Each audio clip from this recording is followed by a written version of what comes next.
What type of account do you recommend for Baby Step 1's emergency fund? William says on Twitter. You know, Baby Step 1 is $1,000 saved, William. It really doesn't matter what kind of account you put it in. It's not going to make any money. There's no such thing as a 10% account on $1,000. I mean, you can put it in a money market if you want, and you're going to make 1%.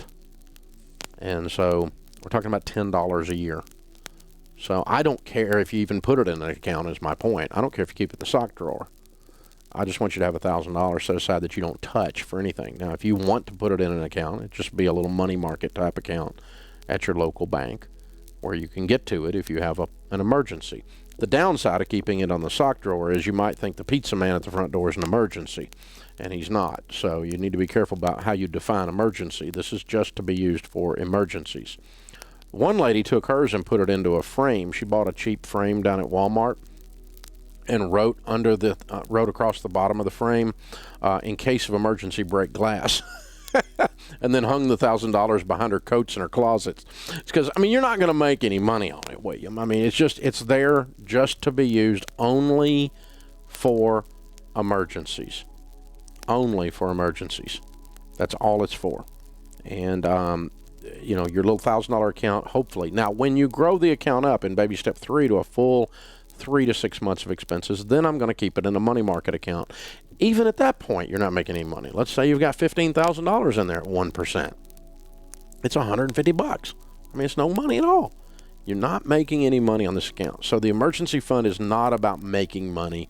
It's insurance to keep you from cashing out or going into debt, cashing out stuff you shouldn't have to cash out. And so insurance doesn't make you money. Insurance costs you money to protect things that make you money. And that's the best way to look at your emergency fund. It's not an investment. It's insurance. And that helps you if you do it that way. So when I finally got $1,000 and then I finally got $10,000 and it was all I had, I was all concerned that it needed to work really hard. And I started realizing that it's not going to work hard when it's in an emergency fund. And so then I wanted to start investing my emergency fund. Well, that's a dumb idea because by definition, an emergency fund needs to be easy to access, what we financial people call liquid. And so you have to set that aside. You just set this money aside and say, it's not the money that's going to make me money. It's the money that's going to protect the stuff that makes me money. I don't have to, I can, when you've got a big emergency fund, you can carry a higher deductible on your insurance, which causes you what? Have lower premiums. When you've got a bigger emergency fund, you don't have to tap out your 401k or borrow on your 401k if your car's transmission goes out. And so you get to leave alone the things that are making you money, and you get to decrease some of your costs like insurance and those kinds of things. You don't buy insurance on everything that turns around because you've got $15,000 or $20,000 set aside for your rainy day fund. One lady called it her GOK fund, my God only knows fund. And I don't care what you call it, but that's how you do it. So good question, William. I appreciate you bringing that up. So baby step 1 is $1,000 saved. 2 is pay off all your debts except your home using the debt snowball where you list your debts, smallest to largest, and pay them off in that order with great focused intensity. Once you're out of debt, then you go accept your home, then you go back to the $1,000 account in baby step 3 and raise it up to a fully funded emergency fund of 3 to 6 months of expenses. You need to run like your hair's on fire until you get those 3 steps done. You need to be in a panic until you get those 3 steps done. Because if you have $15,000 or $10,000 or whatever 3 to 6 months of expenses in your life represents in cash in the bank, and you don't have any payments but a house payment, just think about your life right now. How would that feel? No payments but a house payment, and $15,000 or $20,000 or $10,000 laying there. You're not even there yet, and you just started breathing better. Just thinking about it. You took a deep breath and a sigh. It's exactly what you did after I said that. When you don't have any payments but a house payment, and you have your emergency fund, That's a foundational place to begin to build wealth. That's a foundational place to begin to your level of outrageous generosity. But until you get there, you're just scrapping and clawing like a rat in a wheel, man. And so you have to break the cycle.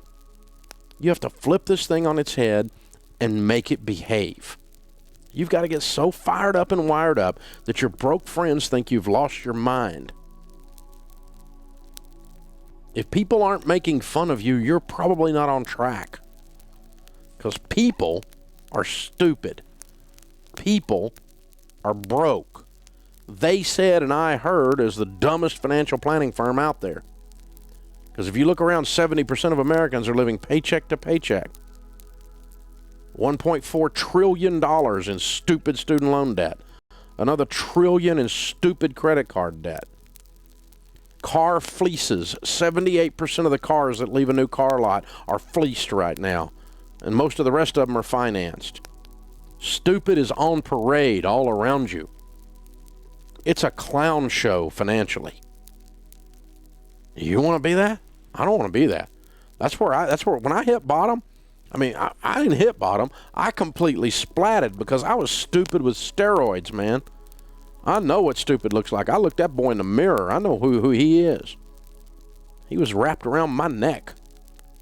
And so you don't want to live like that.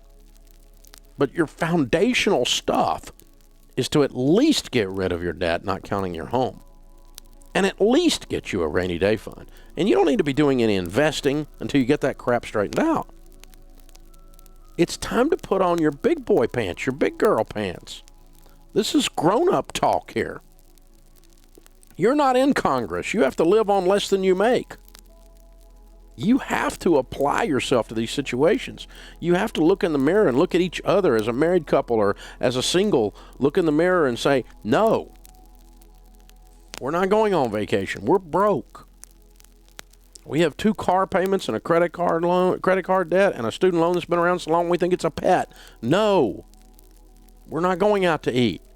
We're not going to strut around acting like we're something we're not. Tom Stanley, who wrote the book Millionaire Next Door, his last book he wrote before he was killed in a car accident a couple of years ago, was Stop Acting Rich. It was the title of the book. It's a great title. Stop Acting Rich. That's what it comes down to. Quit acting like you're something you're not. You don't have any stinking money. Act like a broke person. Why? It's easy. You're a broke person. You make 60 or 90 or 160 a year and you got nothing. Nothing. No money. Payments coming out your ears, out of control, strutting around acting like you're something. In Texas, they call that big hat, no cattle. Stop it. It's time to lay these basic steps out and lay into them and say, that's it. I'm tired of being broke. I worked too stinking hard to be this broke. I put up with too much crap to be this broke.